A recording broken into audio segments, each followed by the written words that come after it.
Pemirsa, kami mendapatkan pengakuan dari Abi, mantan terpidana yang pernah satu sel dengan terpidana kasus kematian Vina dan Eki.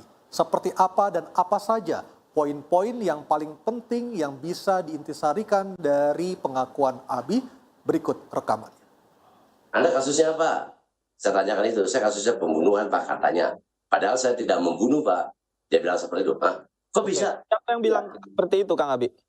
Ada salah satu dari rombongan mereka itu yang namanya Sudirman. Karena Sudirman itu memang lebih dekat dengan saya.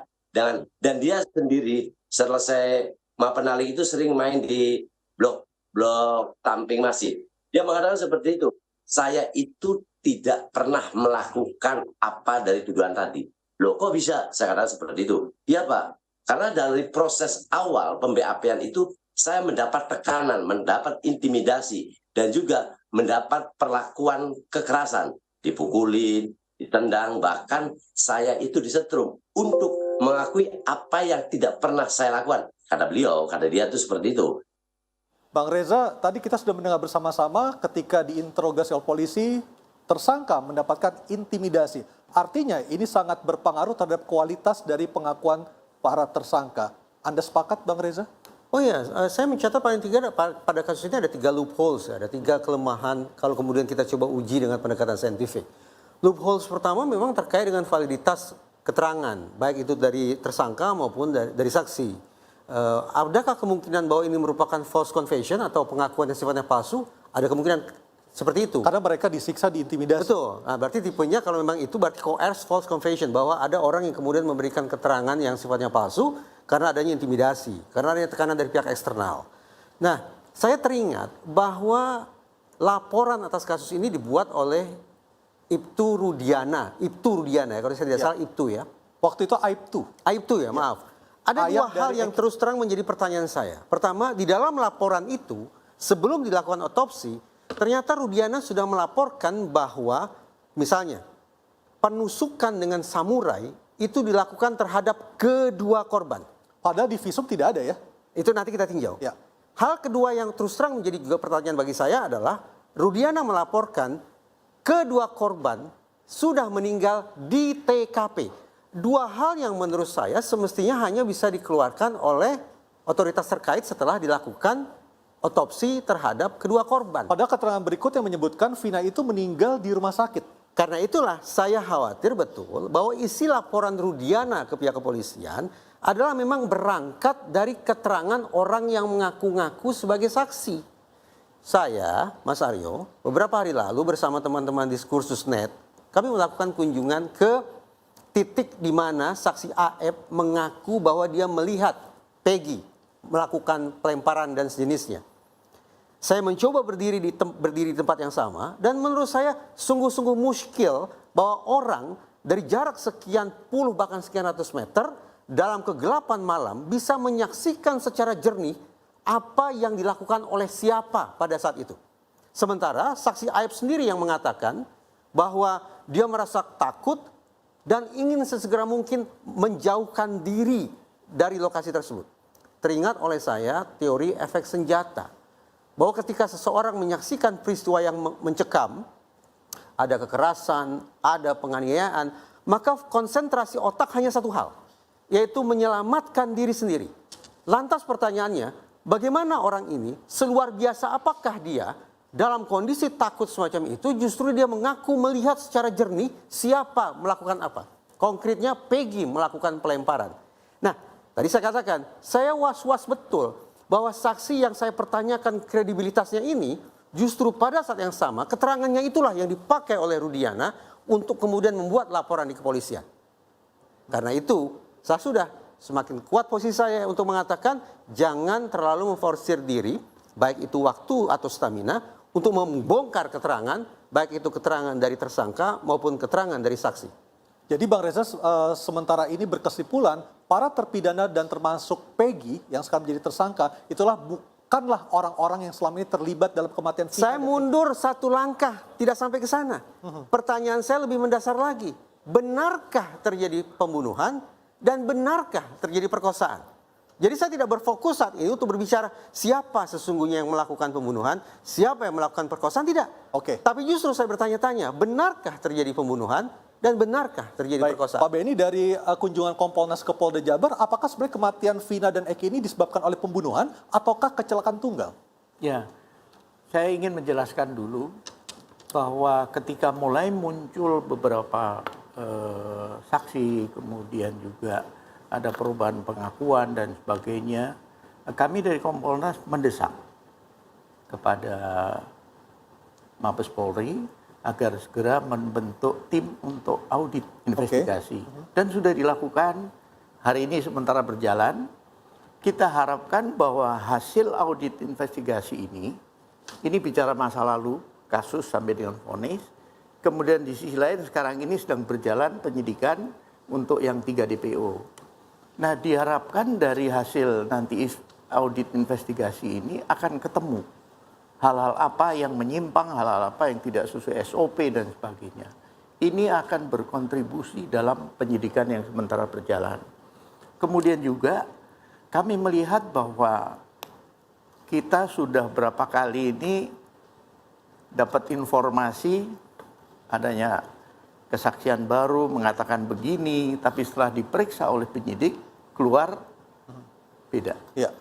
Nah, oleh sebab itu menurut kami memang kita perlu mengikuti proses yang sedang berjalan karena ini dikejar waktunya, dan kami melihat memang dengan tambahan informasi saksi atas partisipasi dari para penasihat hukum, kemudian dari masyarakat juga, tangkapan layar CCTV segala macam, akhirnya ini agak mundur. Oke.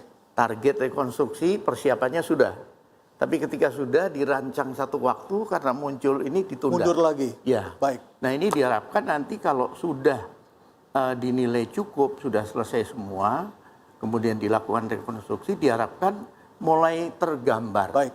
Hal-hal mana fakta yang benar, mana yang tidak, sehingga nanti biarlah kebenaran yang terwujud. Baik, kita akan melihat dulu keterangan dari Aep yang disebut-sebut sebagai saksi kunci yang melihat Vina dan Eki mendapatkan perlakuan ataupun diserang oleh geng motor Moonraker, termasuk di dalamnya ada Peggy Setiawan. Kita dengarkan bersama keterangan dari Aep berikut ini.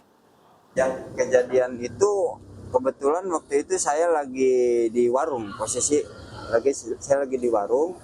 Terus ada pengendara motor yang berpakai seragam yang bertulisan XTC itu lewat, terus langsung dilempari batu.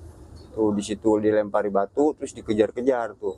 Berhubung saya juga takut di situ, akhirnya saya udah langsung pulang aja. Kalau bicara kita melempar, saya kurang tahu ya. Ya ada sekitaran 8 orangan lah di situ banyak. Cuman yang memepet itu ada 4 motor. Kejadian ya korban seperti apa saya nggak pernah melihat. Oh besoknya.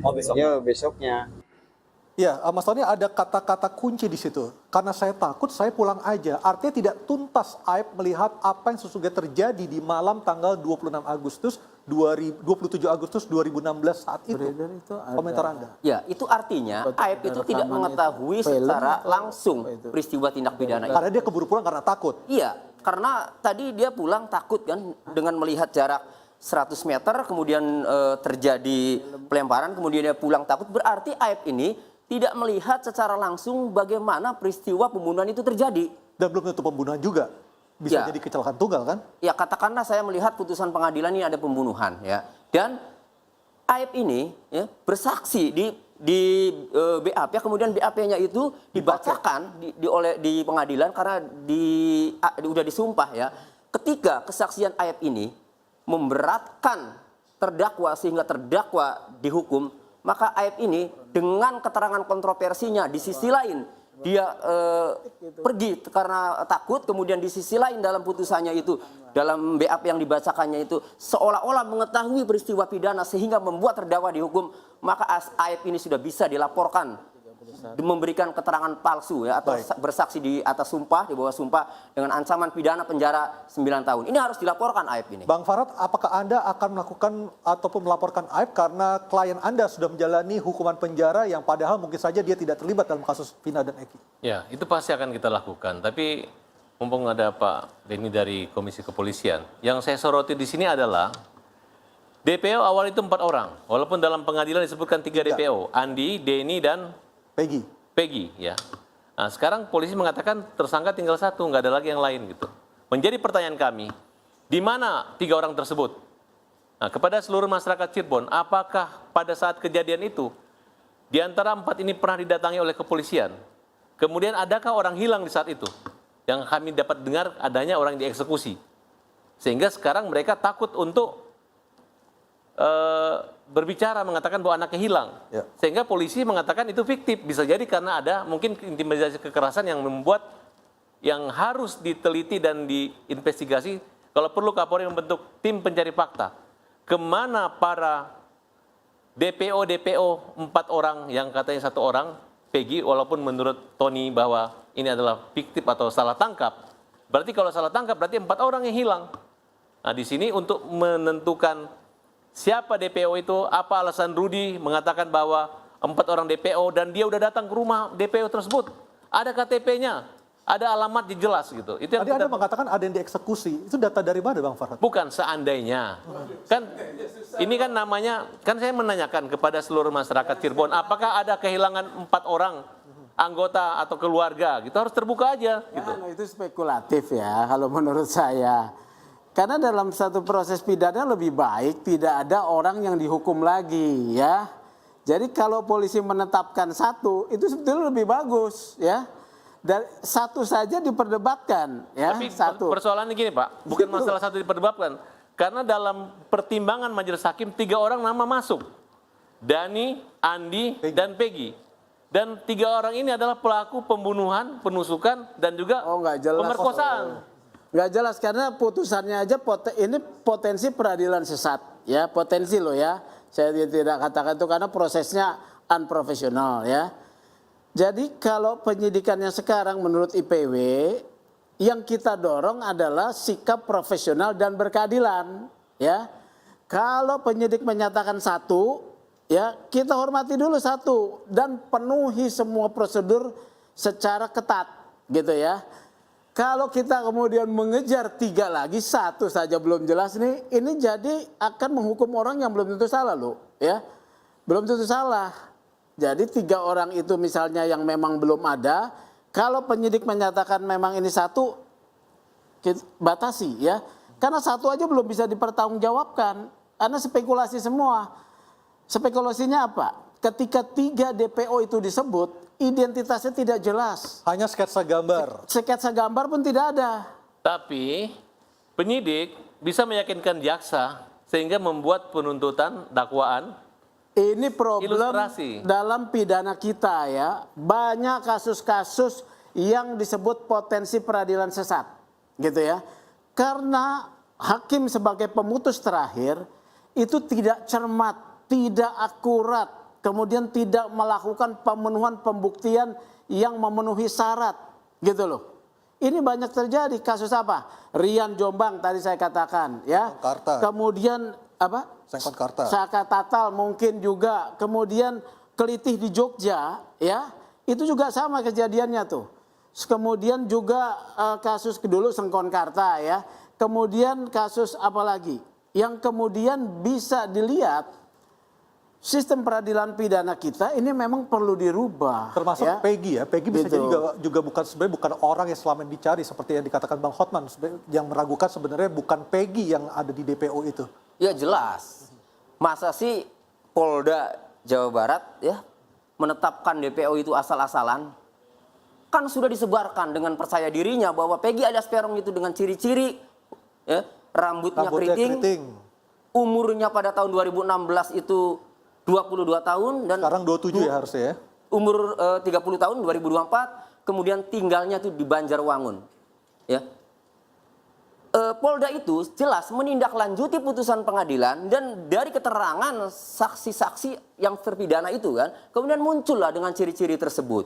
Kemudian yang ditangkap rambutnya tidak keriting. Usianya lurus. udah 30. Usianya juga tidak 30, Alamatnya 28. beda. Tinggalnya di Kepongpongan, bukan di Banjarwangun, jauh kecamatannya, Pak. Artinya ya di sini berarti Polda Jawa Barat ini penyidiknya ya. Ini sampai ada lagi dari Saka Tatal ya menerangkan bahwa sebelum penangkapan Peggy Setiawan ketika film Vina itu rame, Saka Tatal kan didatangi oleh orang yang mengaku anggota Polres Ciko, Cirebon Kota, dan Polda Jabar. Menanyakan 3 DPO itu kenal tidak. Saka menyebut, ini menurut Saka kan, ada foto-fotonya. Ini Peggy alias Perong, ini Andi, ini Dani, kenal tidak. Saka bilang tidak mengenal. Ke Peggy Setiawan juga tidak mengenal. Tetapi setelah Peggy Setiawan ditangkap, Saka Tatal punya ingatan. Lah, kok yang ditangkap ini beda dengan yang ditunjukkan waktu. Padahal dulu ada polisi fotonya. datang. Iya, Pak Beni, artinya ini berarti gimana Pak Beni? Yang waktu itu katanya ada fotonya, tapi ketika dirilis tidak ada fotonya, bahkan hanya sketsa saja Pak Beni. Ya itu nanti perlu kami cek lagi, tetapi setidaknya begini. Penyidik ketika melangkah, ketika menetapkan seseorang menjadi tersangka, didahului gelar. Ketika gelar, disitulah argumentasi, bukti segala macam dihadirkan, sampai dengan keputusan gelar naik menjadi tersangka.